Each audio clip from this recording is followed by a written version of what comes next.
Cerita dimulai di sebuah rumah mewah bergaya modern minimalis di pinggiran Jakarta. Rumah itu terlihat megah dengan halaman luas dan kolam renang kecil di halaman belakang. Di dalamnya, segala sesuatu tampak rapi dan terorganisasi, cerminan dari kehidupan pasangan suami istri yang sempurna. Nisa sedang duduk di meja makan sambil menyiapkan sarapan untuk suaminya, Raka. Ia mengenakan daster sederhana namun tetap anggun, dengan rambut hitam panjangnya yang diikat rapi.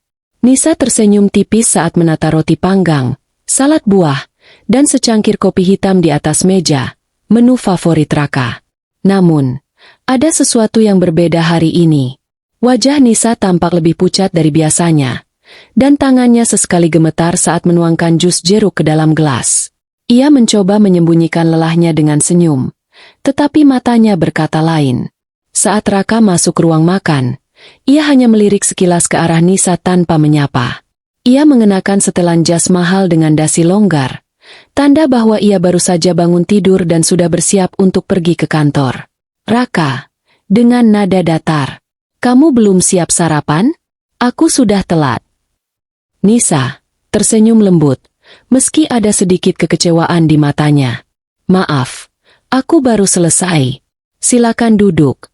Aku sudah menyiapkan semuanya sesuai selera kamu." Raka mendengus pelan, lalu duduk tanpa mengucapkan terima kasih.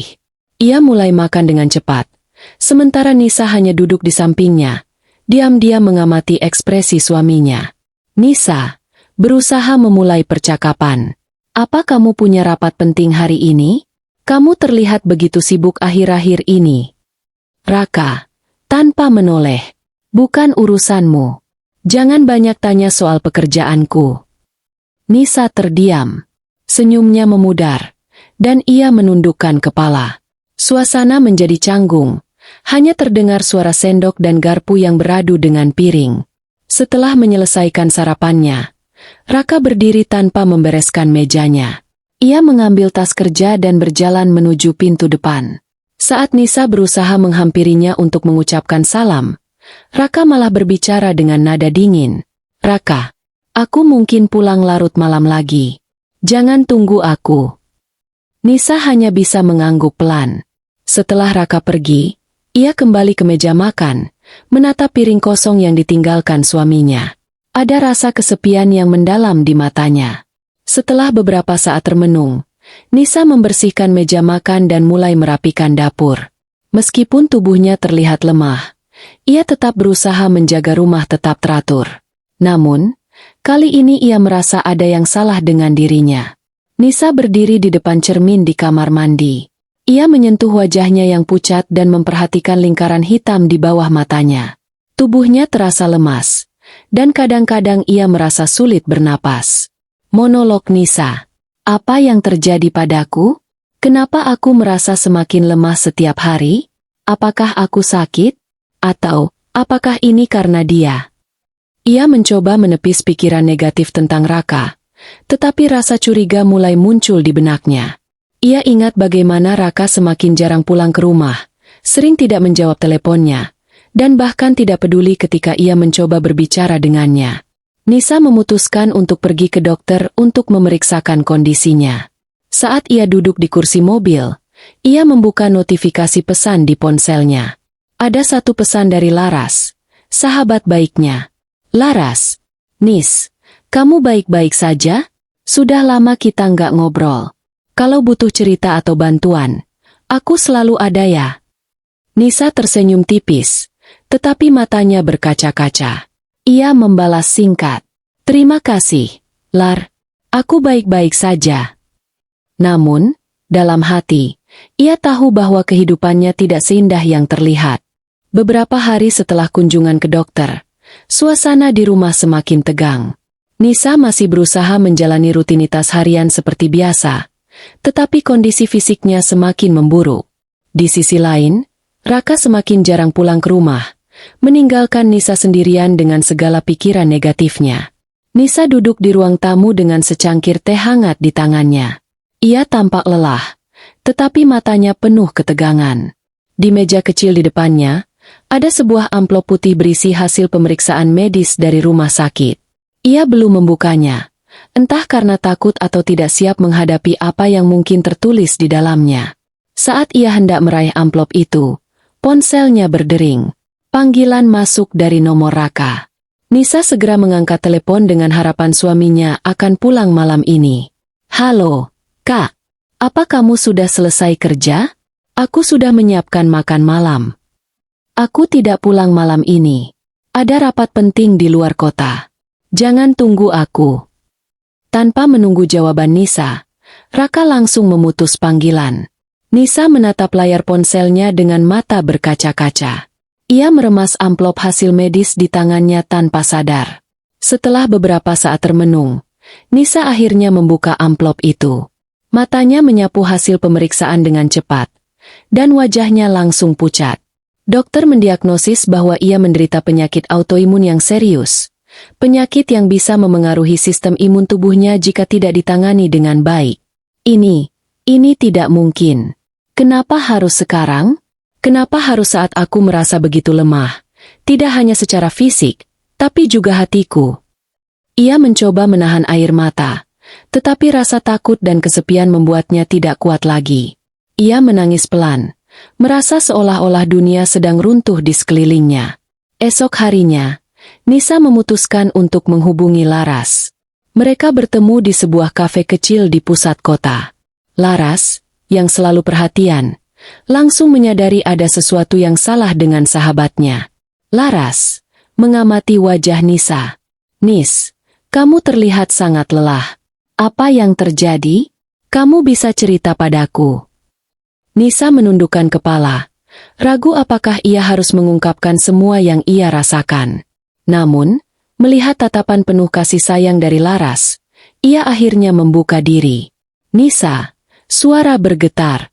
Aku sakit. Lar, dokter bilang aku punya penyakit autoimun. Aku butuh banyak istirahat dan perawatan. Tapi..." Laras memotong, khawatir. "Tapi kenapa kamu terlihat begitu tertekan? Apa Raka tahu tentang ini?" Nisa menggeleng pelan. Ia menceritakan bagaimana Raka semakin acuh tak acuh terhadapnya. Bahkan tidak peduli ketika ia mencoba memberitahunya tentang kondisinya.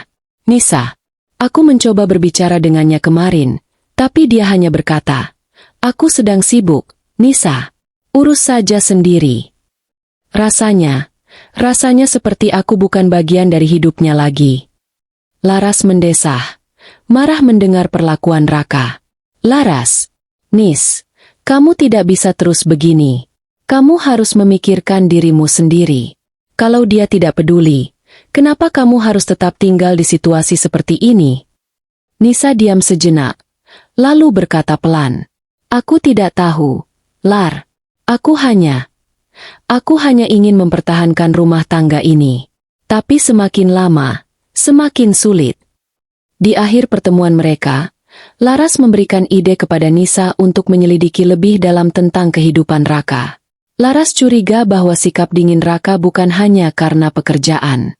"Nis, aku tahu ini berat, tapi coba cari tahu apa yang sebenarnya terjadi dengan Raka. Dia pasti punya rahasia besar. Kamu bisa mulai dengan melihat riwayat panggilan atau pesan di ponselnya." Awalnya, Nisa ragu. Ia merasa tidak nyaman mengintip privasi suaminya. Namun, rasa penasarannya semakin besar. Saat ia pulang ke rumah, ia menemukan ponsel Raka tergeletak di atas meja kerjanya. Dengan tangan gemetar, ia membuka aplikasi pesan singkat. Di dalam kotak masuk, ia menemukan deretan pesan mesra dari seorang wanita bernama Mira. Pesan-pesan itu penuh dengan kata-kata romantis dan rencana pertemuan rahasia. Salah satu pesan bahkan berbunyi, "Mira, sayang, kapan kamu bisa meninggalkan dia? Aku sudah tidak sabar untuk bersamamu sepenuhnya." Nisa merasa seperti disambar petir. Tubuhnya gemetar hebat, dan air mata langsung membanjiri pipinya. Ia menatap layar ponsel itu, tidak percaya dengan apa yang baru saja ia baca.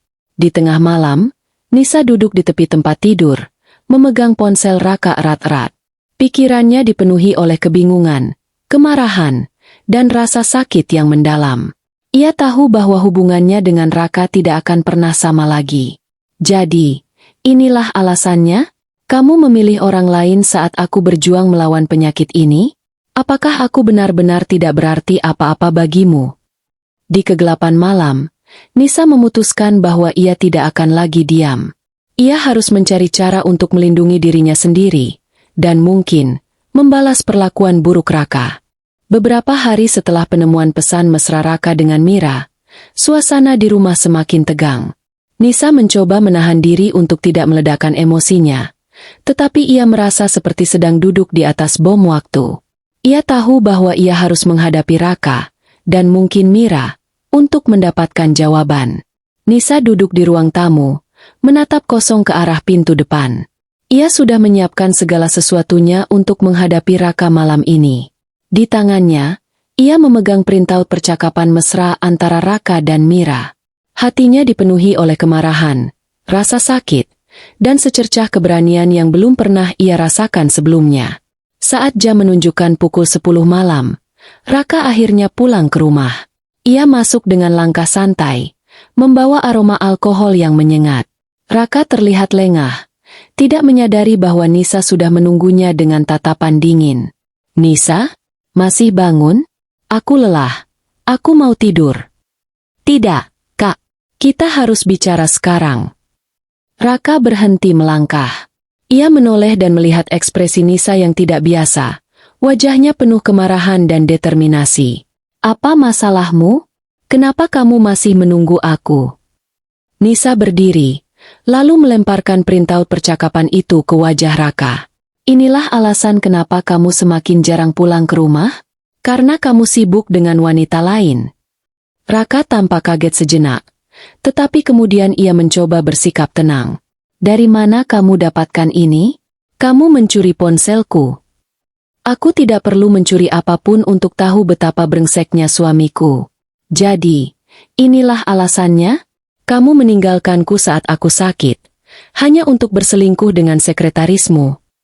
Raka tertawa sinis, seolah-olah tidak peduli dengan tuduhan Nisa.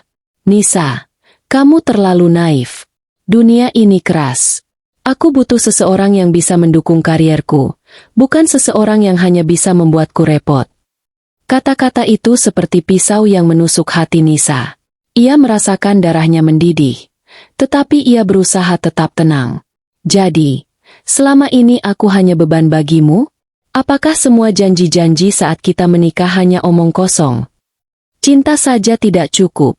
Nisa, kamu pikir aku bisa sukses dengan seseorang yang hanya bisa duduk diam di rumah? Kamu tidak memberikan apapun selain masalah." Sebelum Nisa sempat membalas, bel pintu tiba-tiba berbunyi. Raka langsung menuju pintu depan tanpa ragu-ragu. Ketika pintu dibuka, sosok Mira muncul di ambang pintu. Ia mengenakan gaun pendek seksi dan wangi parfum yang menyengat. Wajahnya tampak sombong, seolah-olah ia adalah ratu yang datang merebut tahta. "Halo, Kak Raka. Maaf aku datang malam-malam begini." Mata Nisa membelalak saat melihat Mira. Ia maju selangkah, menatap wanita itu dengan penuh kemarahan. "Jadi, inilah wanita yang lebih baik daripada aku? Wanita yang lebih pantas mendampingi suamiku?" Mira tersenyum sinis, lalu menjawab dengan nada merendahkan. "Setidaknya aku tidak lemah seperti kamu. Aku bisa memberikan Raka apa yang dia butuhkan, baik di ranjang maupun di kantor." Kata-kata Mira membuat Nisa hampir kehilangan kendali. Ia menatap Raka, berharap suaminya akan membela dirinya atau setidaknya menunjukkan rasa bersalah. Namun, Raka hanya diam, seolah-olah menyetujui ucapan Mira. Akhirnya, Raka berkata dingin, "Raka, Nisa, aku tidak butuh kamu lagi. Pergilah dari rumah ini. Mulai besok, kamu tidak perlu tinggal di sini." Nisa terhenyak. Ia tidak menyangka bahwa Raka benar-benar akan mengusirnya. "Nisa," suara bergetar, kamu serius?" "Raka," tanpa ragu, "Ya, aku sudah muak denganmu. Kamu hanya beban bagiku." Tanpa memberikan kesempatan bagi Nisa untuk menjawab, Raka memaksa Nisa keluar dari rumah. Ia bahkan tidak membiarkan Nisa membawa barang-barangnya. Dalam keadaan syok dan penuh air mata, Nisa dipaksa meninggalkan rumah yang selama ini ia rawat dengan cintanya. Di tengah malam, Nisa berjalan tanpa arah di jalanan sepi. Tubuhnya gemetar karena kelelahan dan emosi. Setelah beberapa saat, ia akhirnya memutuskan untuk menghubungi Laras. Telepon Nisa. "Lar, aku diusir dari rumah." Laras segera datang menjemput Nisa dengan mobilnya. Saat mereka bertemu, Laras langsung memeluk sahabatnya erat-erat. "Laras, tenang. Nis, kamu tidak sendirian. Kamu bisa tinggal di apartemenku sampai kamu menemukan solusi." Nisa menangis di bahu Laras, merasa lega karena ada seseorang yang masih peduli padanya. "Nisa, aku tidak tahu harus bagaimana. Lar, semua yang aku miliki sekarang hilang." Laras, tegas. "Kamu masih punya dirimu sendiri, Nis. Dan percayalah, ini bukan akhir. Kamu akan bangkit dari semua ini." Di akhir episode, Nisa tiba di apartemen Laras.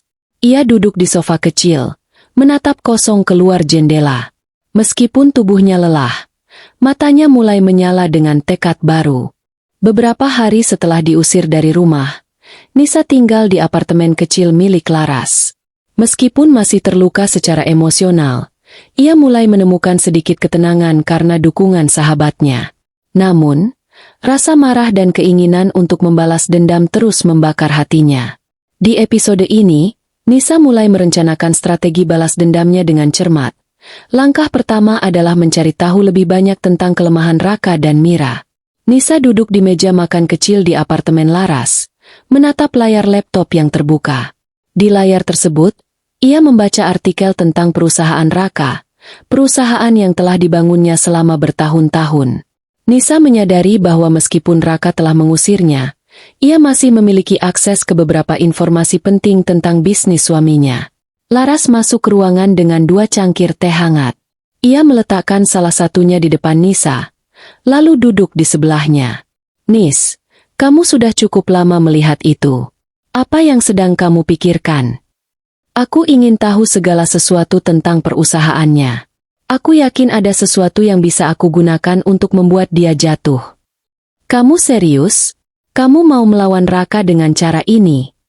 "Aku tidak punya pilihan lain, Lar. Dia menghancurkanku tanpa ampun. Sekarang giliranku untuk membuat dia merasakan apa yang aku rasakan." Laras terdiam sejenak, lalu mengangguk pelan. "Kalau itu yang kamu inginkan, aku akan membantu. Tapi ingat, jangan sampai kamu kehilangan dirimu sendiri dalam proses ini." Nisa mulai menyelidiki perusahaan Raka lebih dalam.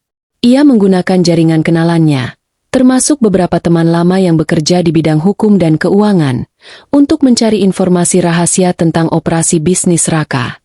Salah satu temannya, Andra, adalah seorang auditor independen yang bersedia membantu Nisa.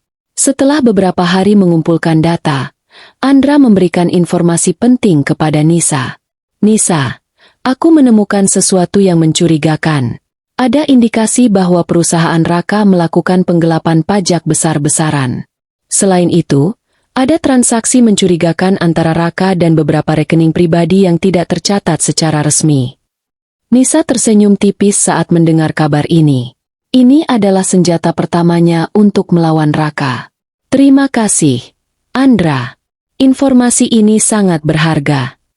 Dengan informasi dari Andra, Nisa mulai merencanakan langkah pertama balas dendamnya. Ia memutuskan untuk mendekati salah satu mitra bisnis Raka, Pak Budi, seorang investor senior yang sangat dipercaya oleh Raka.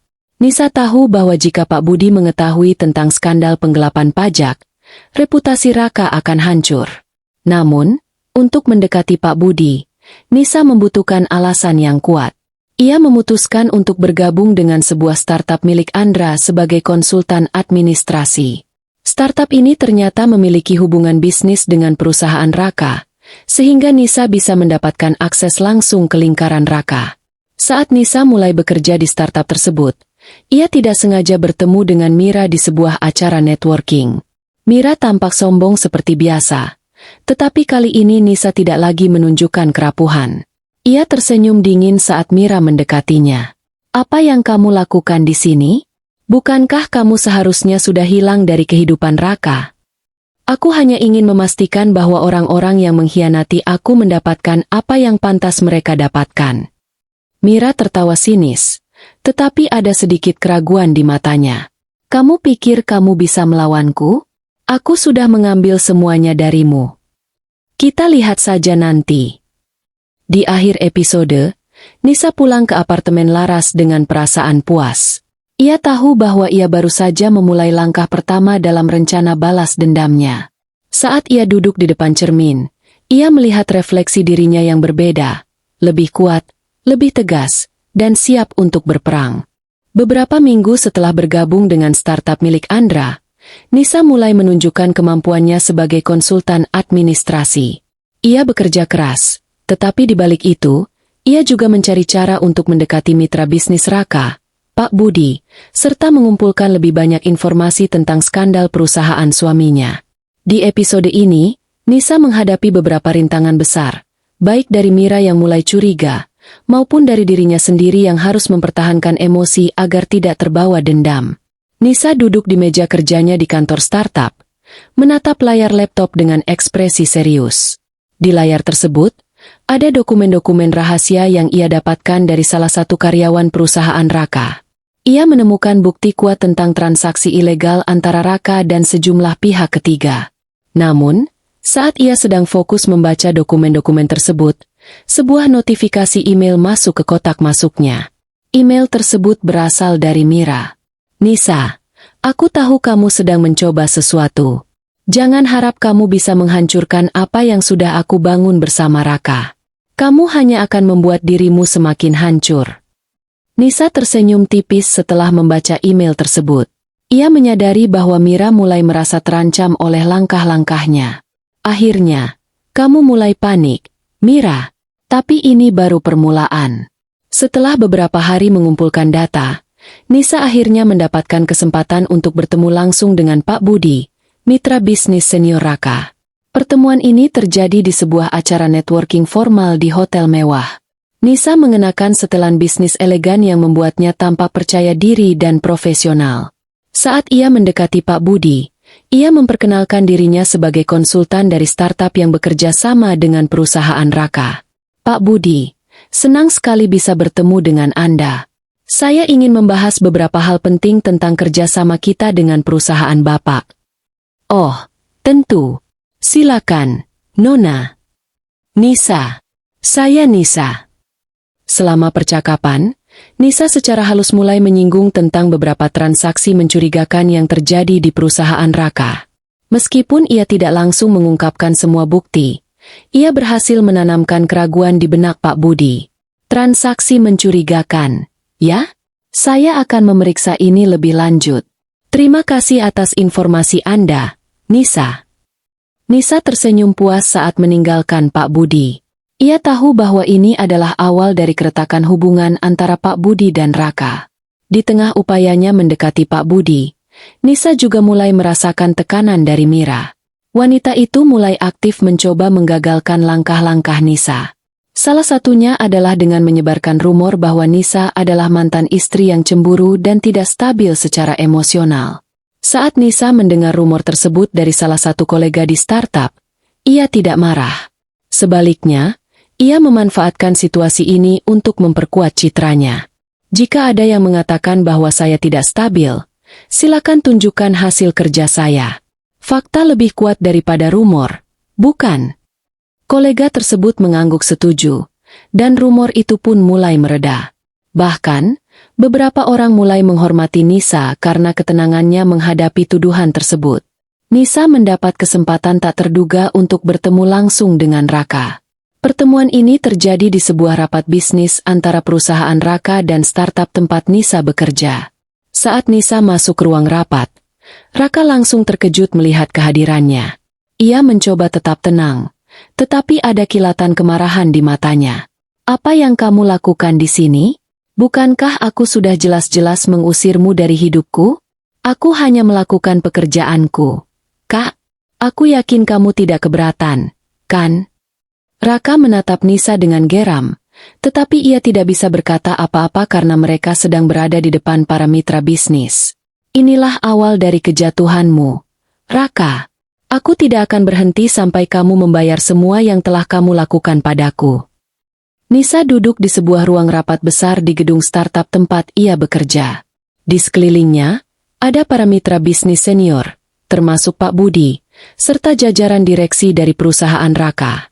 Acara ini adalah rapat evaluasi kerjasama antara kedua perusahaan. Raka hadir dengan ekspresi percaya diri, tidak menyadari bahwa ini adalah perangkap yang dirancang oleh Nisa. Ia memandang Nisa sekilas dengan tatapan dingin, tetapi tidak mengatakan apapun karena suasana formal. Terima kasih atas kesempatannya hari ini. Saya yakin kita bisa membahas kerjasama ini dengan lancar. Namun, sebelum Raka bisa melanjutkan pidatonya, Nisa berdiri dengan tenang, menarik perhatian semua orang di ruangan. Nisa mengambil mikrofon dan mulai berbicara dengan nada tegas namun profesional. Sebelum kita melanjutkan diskusi, saya ingin membahas sesuatu yang sangat penting. Selama ini, kami telah bekerja sama dengan perusahaan Bapak Raka tanpa mengetahui adanya praktik-praktik ilegal yang merugikan banyak pihak. Raka langsung tegang. Ia mencoba menyela, tetapi Nisa melanjutkan tanpa memberinya kesempatan. Setelah melakukan investigasi mendalam, kami menemukan bukti kuat bahwa perusahaan ini telah melakukan penggelapan pajak besar-besaran. Selain itu, ada transaksi ilegal antara Bapak Raka dan beberapa rekening pribadi yang tidak tercatat secara resmi. Nisa kemudian menampilkan dokumen-dokumen rahasia di layar besar di ruang rapat. Semua mata tertuju pada bukti-bukti tersebut. Laporan keuangan palsu, transfer uang ilegal, hingga email-email yang menunjukkan keterlibatan Mira dalam skandal ini. Ruangan menjadi hening. Para mitra bisnis saling berbisik, sementara wajah Raka memucat.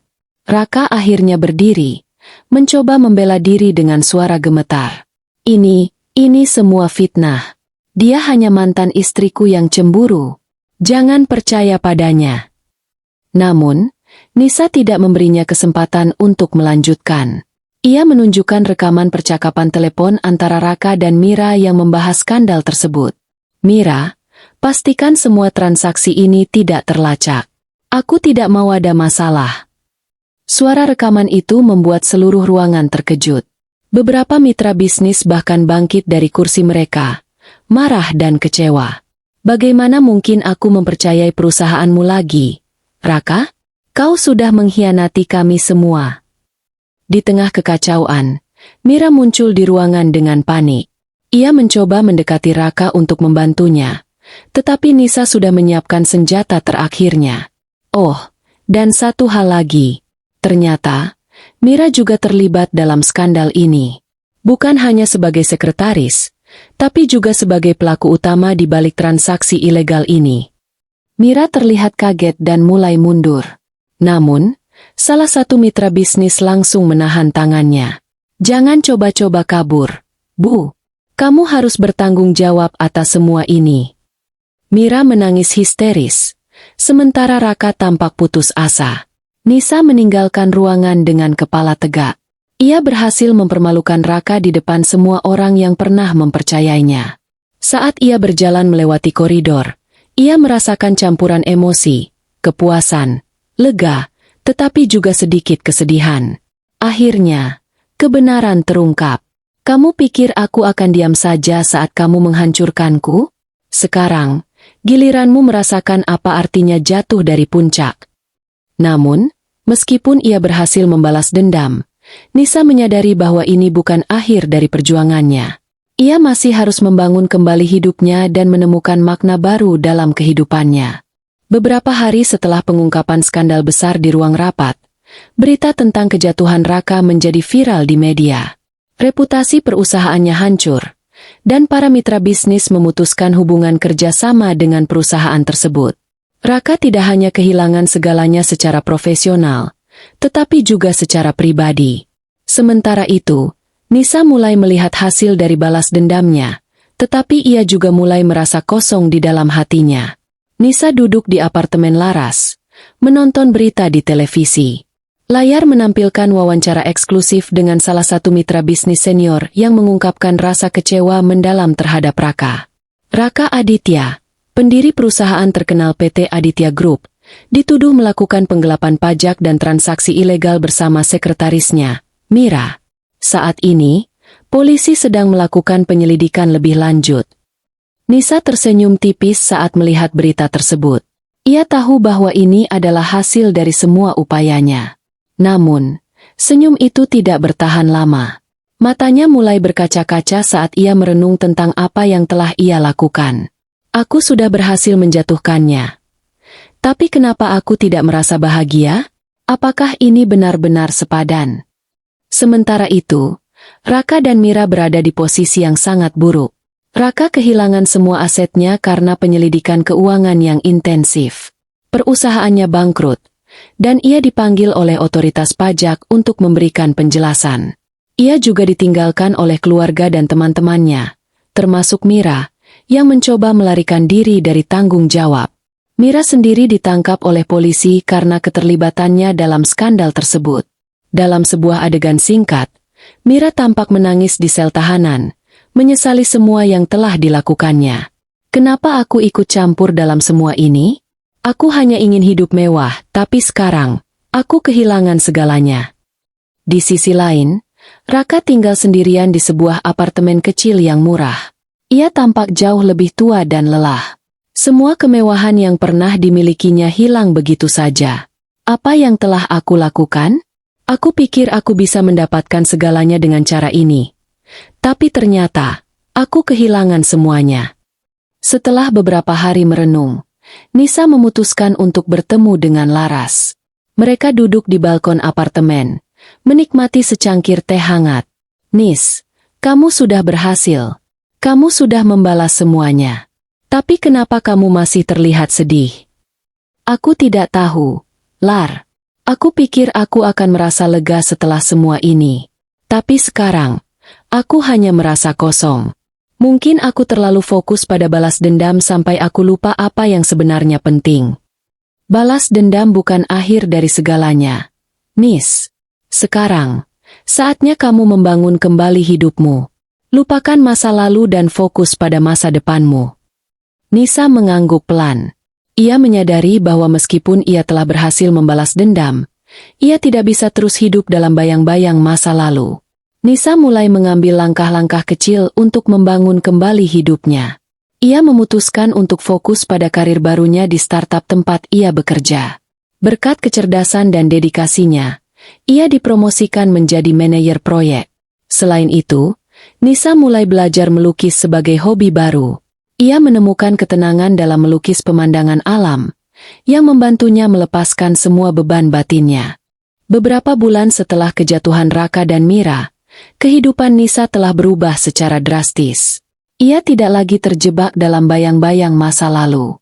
Dengan tekad kuat, ia berhasil membangun karir yang sukses di startup milik Andra, sambil mengejar hobi dan impian pribadinya. Di episode ini, Nisa menghadapi babak baru dalam hidupnya, sebuah awal yang penuh harapan dan ketenangan. Nisa duduk di balkon apartemen barunya yang sederhana namun nyaman. Matahari pagi bersinar lembut, menerangi wajahnya yang tampak lebih damai daripada sebelumnya. Ia sedang melukis sebuah pemandangan alam, sebuah lukisan yang mencerminkan ketenangan dan kebebasan.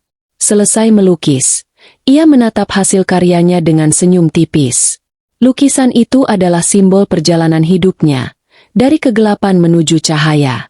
Aku tidak tahu apakah aku sudah sepenuhnya sembuh dari semua rasa sakit itu. Tapi satu hal yang pasti, aku tidak akan membiarkan masa lalu menghancurkanku lagi. Setelah beberapa bulan bekerja keras, Nisa dipromosikan menjadi direktur proyek di startup tempat ia bekerja. Ia dihormati oleh rekan-rekan kerja karena kepemimpinannya yang visioner dan dedikasi tinggi. Selain itu, ia mulai aktif dalam komunitas dukungan untuk korban KDRT, kekerasan dalam rumah tangga, membantu orang-orang yang pernah mengalami situasi serupa seperti dirinya. Saat menghadiri salah satu pertemuan komunitas tersebut, Nisa berbicara dari hati ke hati kepada para anggota. Jangan biarkan rasa takut atau malu menghentikanmu untuk bangkit. Aku pernah berada di posisi kalian, merasa hancur dan tidak berdaya. Tapi ingatlah, kamu lebih kuat daripada yang kamu pikirkan. Ucapan Nisa mendapat tepuk tangan meriah dari para anggota komunitas. Banyak dari mereka merasa termotivasi oleh kisahnya. Di akhir acara komunitas, Nisa bertemu dengan seorang pria bernama Arka, seorang relawan yang juga aktif membantu korban KDRT. Arka adalah sosok yang hangat, rendah hati, dan penuh empati. Ia langsung tertarik pada Nisa karena keberaniannya dalam menghadapi masa lalu. Senang sekali bisa mendengar ceritamu tadi. Kamu benar-benar inspiratif, Nisa. Terima kasih, Arka. Aku hanya berharap ceritaku bisa membantu orang lain untuk bangkit. Mereka berbincang panjang tentang visi dan misi mereka dalam membantu korban KDRT. Pertemanan mereka mulai berkembang menjadi hubungan yang lebih dekat. Meskipun Nisa masih belum siap untuk membuka hatinya sepenuhnya, ia merasa nyaman dengan kehadiran Arka. Sementara itu, Raka dan Mira terus berjuang dengan konsekuensi atas tindakan mereka. Raka akhirnya dinyatakan bersalah atas penggelapan pajak dan dihukum penjara selama beberapa tahun. Ia menjalani hukuman dengan penuh penyesalan, menyadari bahwa semua ini adalah hasil dari keserakahannya. Mira, setelah menjalani hukuman singkat, mencoba memulai hidup baru dengan bekerja di sebuah toko kecil di pinggiran kota. Namun, reputasinya hancur, dan ia sulit mendapatkan kepercayaan dari orang lain. Di akhir cerita, Nisa duduk di taman kota, menikmati sore yang tenang. Arka datang menghampirinya dengan senyum hangat. Apa yang sedang kamu pikirkan? Aku hanya merasa bersyukur. Setelah semua yang terjadi, aku masih bisa menemukan kedamaian dan bahagia. Aku tidak akan pernah membiarkan siapapun menghancurkanku lagi. Arka tersenyum, lalu duduk di sebelah Nisa. Kamu layak mendapatkan kebahagiaan, Nisa. Dan aku harap kamu bisa menemukannya di masa depan. Nisa tersenyum lembut, merasakan harapan baru dalam hidupnya. Hidup ini penuh dengan ujian. Kadang-kadang, kita jatuh begitu dalam sampai rasanya tidak mungkin bangkit lagi. Tapi selama kita memiliki kekuatan untuk melawan dan berdiri kembali, tidak ada yang bisa menghancurkan kita.